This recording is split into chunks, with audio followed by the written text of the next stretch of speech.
I'm going to present.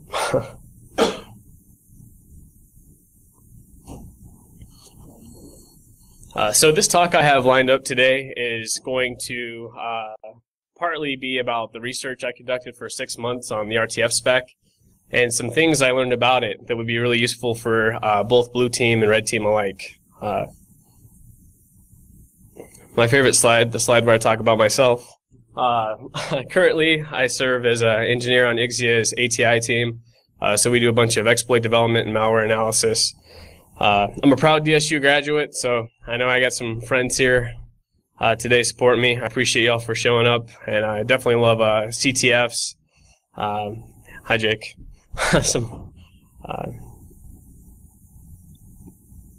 So I mentioned there's going to kind of be two elements to this, right?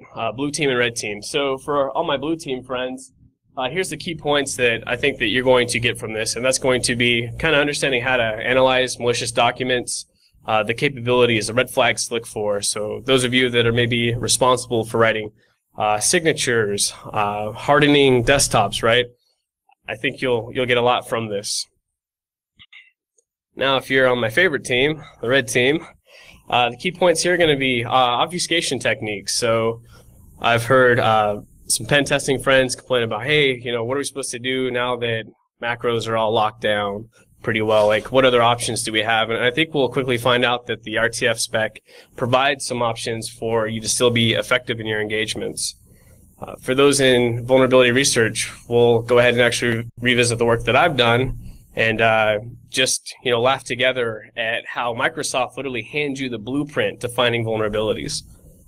We'll finish up with some exploitation techniques, and I do know that there was a title change. We talked about exfiltration. I'm going to talk more about like the possibilities. When you're coming up with a talk title, it's like everything needs to kind of flow and rhyme. So what can I use for exfiltration? Yeah, it's possible, but how practical is it? Well, it's up for you to decide. So that said, let's talk about some of the features that RTF supports. And it's pretty interesting. So you can like define your own custom variables. It supports OLE, object linking and embedding. You actually have the ability to even query databases. So when I saw the mail merge functionality, so maybe old mail administrators are probably more familiar with this, I was like, that's crazy. I didn't know that I could actually perform a query to reach out to either a flat file or a database and pull information back and record it.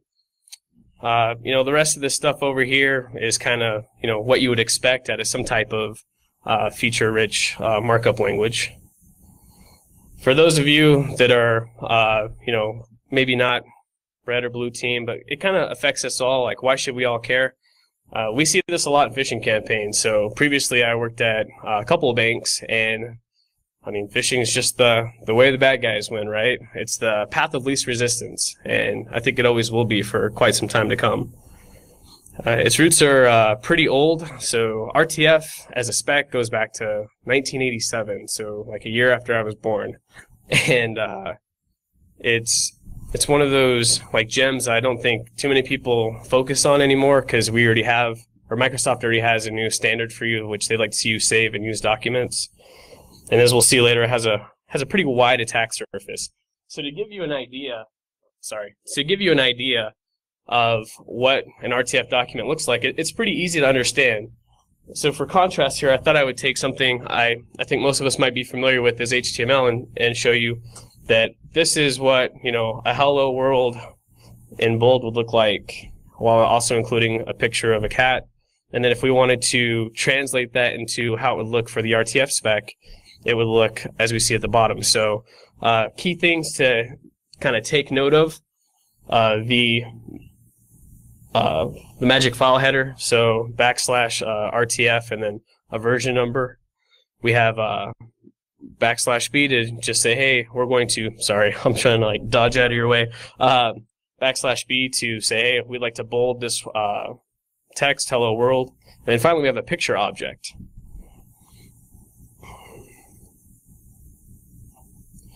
So to jump right into the evasions, I started with the evasions because for our product, we actually have to take some type of exploit and we have to show our customers like how many different ways can we make this look different yet still achieve the same result?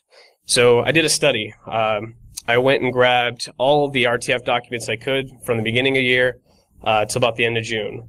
And the evasion test was file extension tampering. So I'm sure many of you have seen this a lot where it's really an RTF document, but the extension says .doc.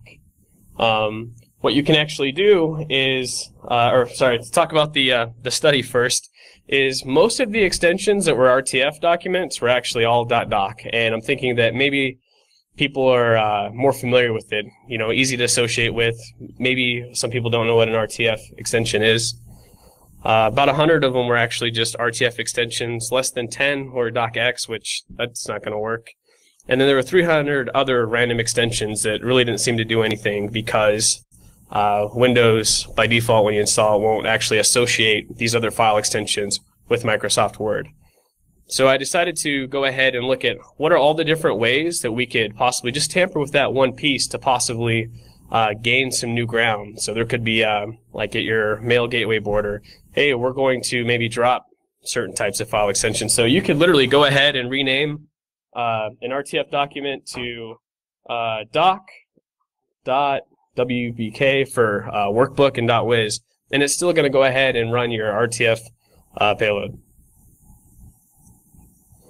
The next thing I looked at is magic file tampering. So at the beginning we saw it was \RTF. Well, we rely on these magic file headers or magic numbers, if you will, to help understand, well, what type of file is this going to be? So it's funny because we'll see this later that the specification says that it needs to say \RTF followed by a version number. However, in Microsoft Word, it actually only requires \RT. So as far as what can we gain from this for the blue team here, let's already look at now changing what our magic file magic file header looks like. Another thing that I looked at is like using mixed case, and I'm not really gonna try to beat that one to death because I think these days a lot of our detection technologies are really good at looking at whether or not you decided to uppercase or lowercase something. Where I was able to get some big wins as far as bypassing things is in regards to encodings. For those of you familiar with URL encodings, you're used to using like %41 to represent an A, or if it's WRL encoding, %2541. Well, the RTF spec also supports Unicode and hex encoding, and you can automatically see it by, when it's Unicode, \U followed by 4 digits, and then if it's hex, / single apostrophe and 2 digits. To give you an idea of what that looks like in the wild, we have just, wow, okay, I already know you guys can't see that. Sorry, that looked a lot bigger. That's what she said moment, by the way.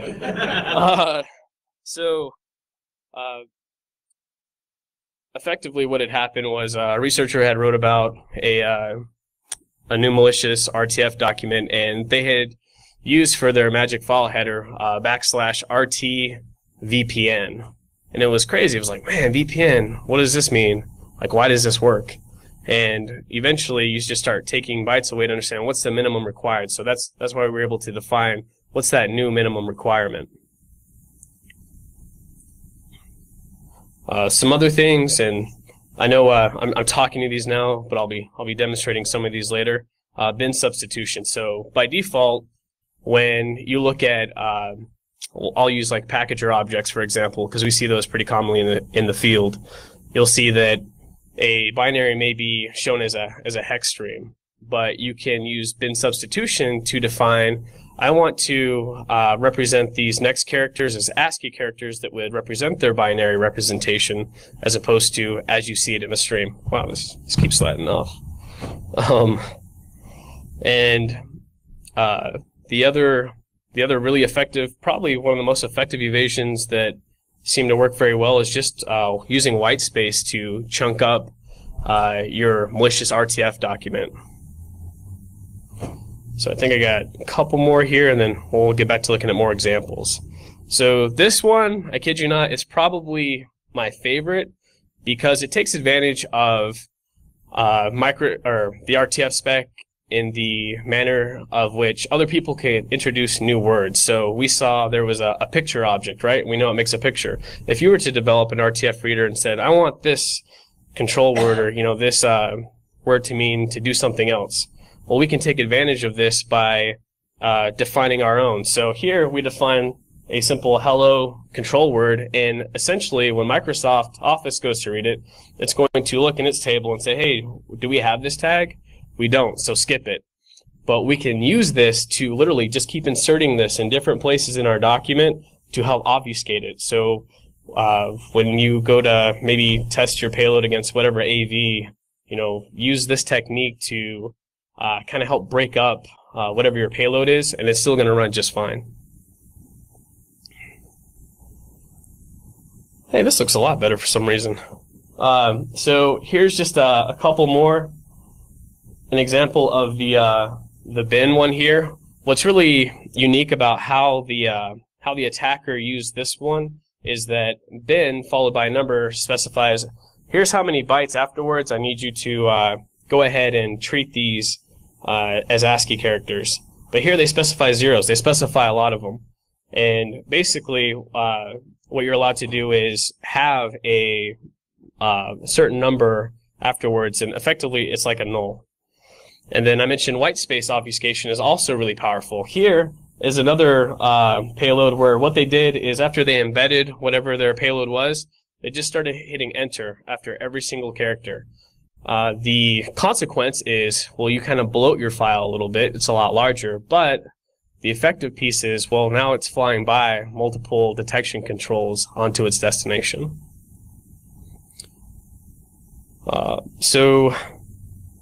Talked about some evasion stuff there, and I'm going to flip over to VM.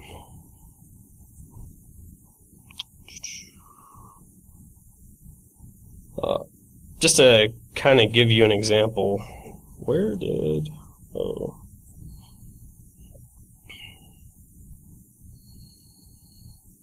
Okay, so two things here, just to kind of demonstrate the effectiveness of evasions. I'm going to go ahead and take a popular tool called RTF scan. Not sure of those of you that are familiar with this tool.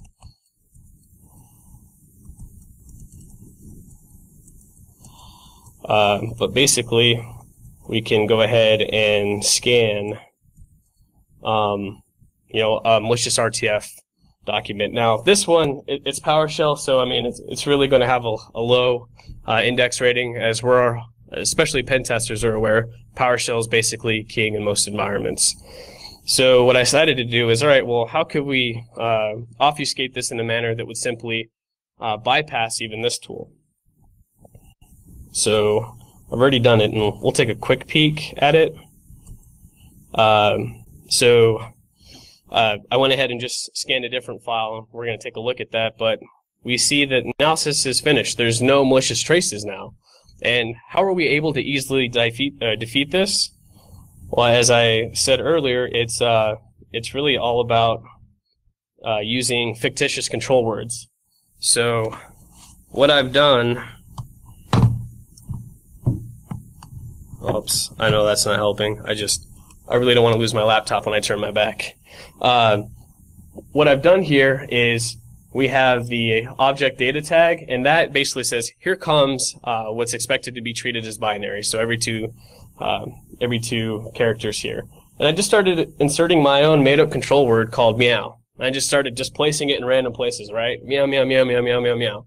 Scan again. Again, we've broken up how these scanning tools work, and now we're effectively bypassing that. Now, to an analyst that can see the source, I think they'll look at this and understand that, all right, well, I do know that I have some type of embedded data here, and they would still extract this and move forward. I'll be releasing some new research that actually will go through comparing it against all the other tools out there, such as Didier Stevens just released a new tool called RTF dump. There's like three other ones out there that are pretty nice, and it would just be cool to try to understand how how effective is this in the long run. So to demonstrate some more, I took a known malicious file and I was like, all right, I'll just send it through an obfuscator tool just to see what can I get out. So this is a simple sample that I pulled, and we could see there's 32 detections. And I was like, if I just do some simple things, like what do we think we can reduce that number to? And mind you, the way my tool works is pretty random, and we reduced it down to 20 first roll. I've actually have done exercises like this, and you can get to 0. Trust me, you can. It's just you got to understand where is it based on the AV that you're looking to bypass. Like, where do you need to properly insert some of these things? So let me go back to the slides. Help.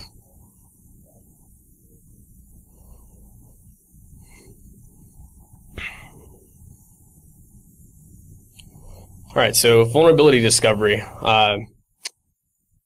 I don't know if anyone here was in Jared DeMott's advanced exploitation course, but he gets this question a lot. And as a security researcher, what can I go after to try to find bugs? And he says, find something as old as you can that's written in C. Well, that kind of really fits the description here, right? 1987, that's quite a while ago. And I believe it was 2008 they released like their last update on the RTF spec. So let's look at how do we use this to help us as security researchers understand where do we want to fuzz. And the key to this is just search for the word must. They use it so much, like you must do this, you must do that. And if you want to format this, it must look like this and that. And just kind of reading through some of these, the list ID one. So there have been plenty of bugs found that abuse list IDs. And if we look, it says that each list must have a unique list ID that should be randomly generated and is a long integer, and a list ID cannot be -1 and -5. So as security guys, what are we going to try to do? -1, -5, right? So I'm not going to beat this down all day, but please take a look at the spec. It's pretty fun to read, and it's really simple. It's like HTML. So for those of you maybe looking at trying to discover vulnerabilities, it's really easy to get up and running and creating your own data models. And we'll talk a little bit more about that here soon. So my tool of choice for my fuzzing was to leverage the community edition of Peach.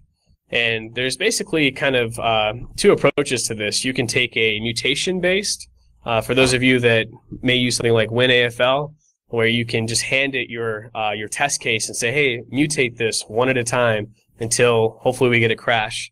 Then there's generation-based. This is where the spec was very handy, because you take a look at how something is supposed to be constructed, and you adequately model that. So to demonstrate this, I actually built a very thorough data model, and I literally ran over 2 million iterations, and it was really slow because I would restart Microsoft Office every time. And if you can imagine, distributed amongst 6 VMs, like, really low resources, it wasn't as fast as I wanted it to be. But I got over 500 crashes, 6 of those unique, and hopefully penned in some CVEs. So I'll make it a short demo.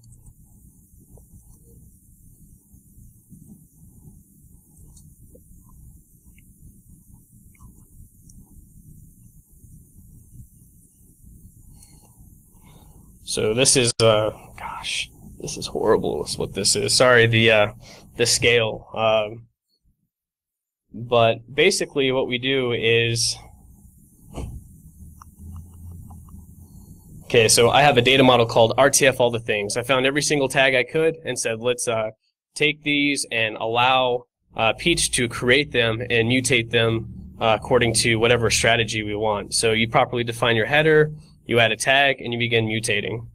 I should still have a...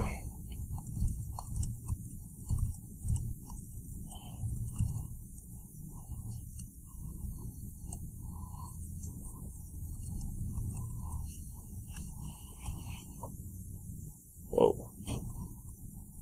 Can't see over there. So this is just an example of what would be generated, and it will try to add more tags, less tags, to achieve some type of crash inside the software itself.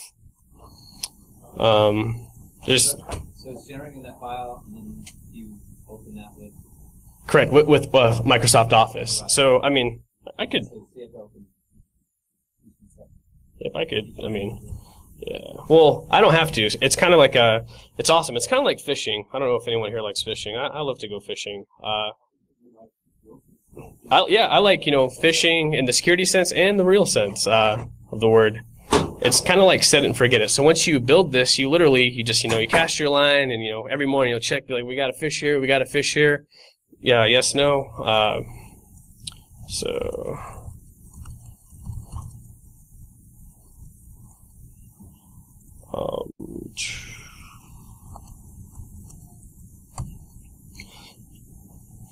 I thought I was running. This is, oh, whoops.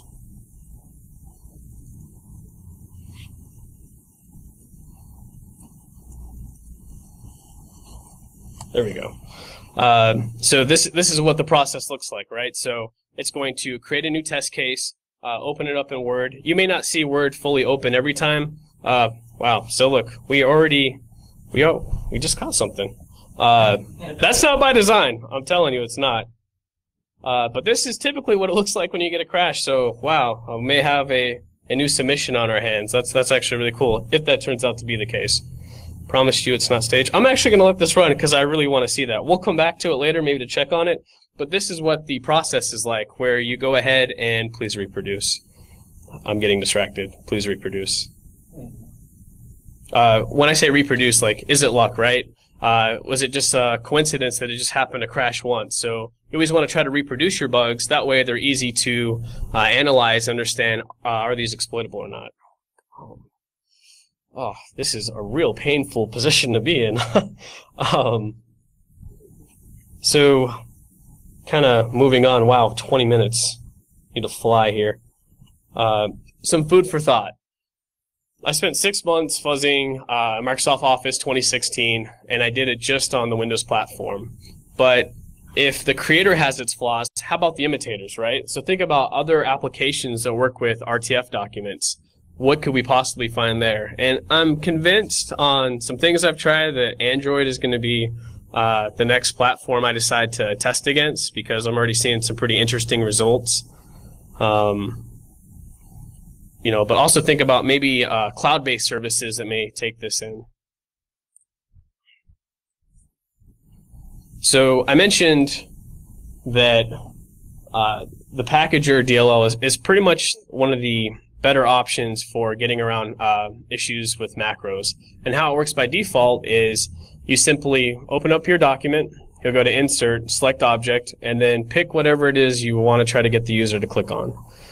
You're going to run into some issues, and that is that Packager checks for certain extensions. It didn't used to be as great as it is now.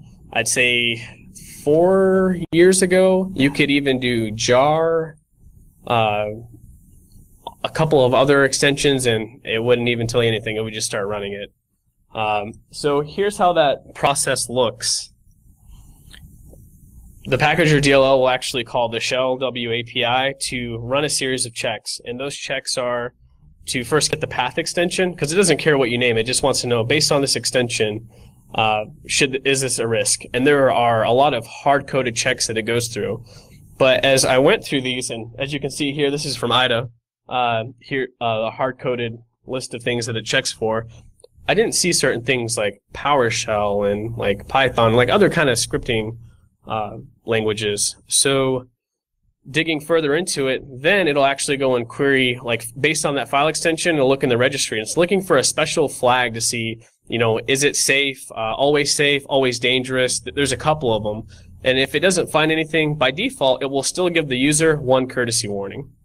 Unfortunately, there's no real way to bypass that either via the obfuscation stuff that we saw earlier. Thankfully, though, there's a way around that, and you can forge images. And it's really simple. Go ahead, take any image you want, save it in Word, and then save it as an RTF doc. You'll just open it in your text editor of choice, copy that picture object, and replace it with whatever you get when you embed anything else. Then when the user goes to open it, they will effectively see something else. I don't think that's, well, looking at the time, if others want to see that, I'll gladly demo that. You know, we can meet up outside. So moving on to the exploitation side of the fence, outside of the packager object and also using maybe hyperlinks to invoke the MS Word protocol to maybe retrieve something from the web, you really only have the AutoMagic stuff. So maybe whatever is in Metasploit, you know, these are two popular CVEs. Insecure library loading. So those type of vulnerabilities still pop up from time to time. However, looking at, you know, firewalls these days and how the egress stuff's getting locked down, I'm not sure how viable that will be. And I actually have a funny story that's probably going to have to be for afterwards, but I'll mention it in failures because I did fail a lot. A way to actually get around that, and it's more like a self-contained way to proc those type of vulnerabilities.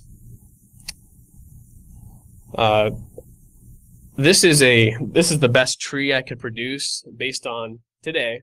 What type of CVEs can the RTF spec take advantage of? And I only included those that directly affect Office and insecure library loading vulnerabilities.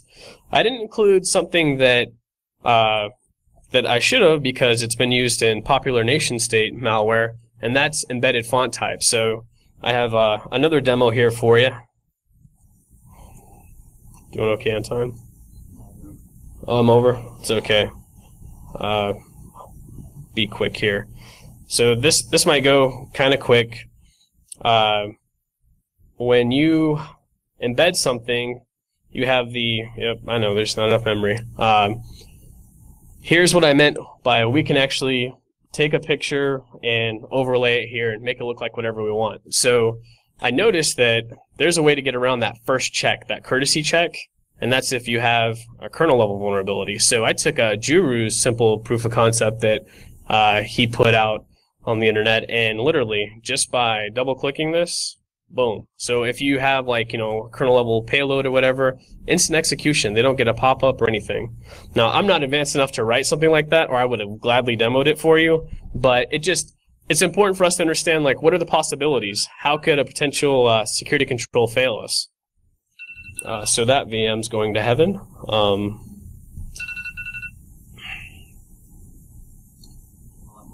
Nope, I'm just about to wrap up here.